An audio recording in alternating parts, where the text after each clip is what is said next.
சின்ன சின்ன பசங்களாம் கூட ஹார்ட் அட்டாக்கால இறக்குறாங்க அப்படின்ற விஷயத்த கேள்விப்படுறோம் சார். இந்த ஹார்ட் அட்டாக் அதிகமாகிறதுக்கு என்ன காரணமா இருக்கும்? ரொம்ப இம்பார்ட்டண்டா ஹார்ட் அட்டாக் இப்போ மட்டுமே லீடிங் காஸ் ஆஃப் டெத் இல்லை. இப்போ வேர்ல்டு வைடு எடுத்துக்கிட்டீங்கன்னா இறக்குறாங்கன்னா அதுக்கு மோஸ்ட் காமன் காஸ் என்னன்னு பார்த்தீங்கன்னா ஹார்ட் அட்டாக்காக தான் இருக்குது. நம்பர் 1.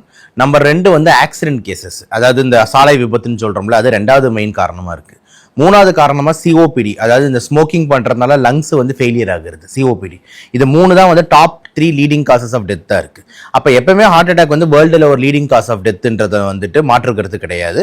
இப்போ இருக்கிற ஜென்ரேஷனில் அது இன்னும் கொஞ்சம் அதிகரிக்குது. ஓகேங்களா? மெயின் ரீசனாக என்ன நம்ம பார்க்குறோம்னா, அது அதிகரிக்குதுன்னு சொல்கிறதோட சின்ன வயசில் வர்றது அதிகரிக்கிறதுன்னு சொல்கிறது கரெக்டாக இருக்கும். அந்த காலத்தில் பார்த்தீங்கன்னா ஹார்ட் அட்டாக் வந்துகிட்டு இருந்தது. இப்போ எக்ஸாம்பிள் நல்ல ஒரு சீனியர் கார்டியாலஜிஸ்ட் சொக்கலிங்க சார் தெரியும், டிவிலாம் பேசிகிட்டு இருப்பாரு. அவரே என்ன சொல்லுவார், என்கிட்ட கூட தனியாக ஒரே இடத்துல பேசும்போது சொல்லியிருந்தாரு, சபரி நான் இருக்கும்போது ஹார்ட் அட்டாக்னா 75-80க்கு மேலே தான்டா வரும், சின்ன வயசுலலாம் வந்ததே கிடையாது. இப்போதான் பார்த்தீங்கன்னா 35-40 ஹார்ட் அட்டாக் வரும்போது எனக்கே ஆச்சரியமா இருக்கு அப்படின்ற மாதிரி ஒரு மூத்த கார்டியாலஜிஸ்டே சொல்றாரு. அப்படின்னும் போது அவர் ப்ராக்டிஸ் பண்ண டைம்லலாம் 75-80+ தான் அந்த நோயே இருந்துகிட்டு இருக்கு. இப்போ ராஜேஷ் சார் மாதிரி. ஆனா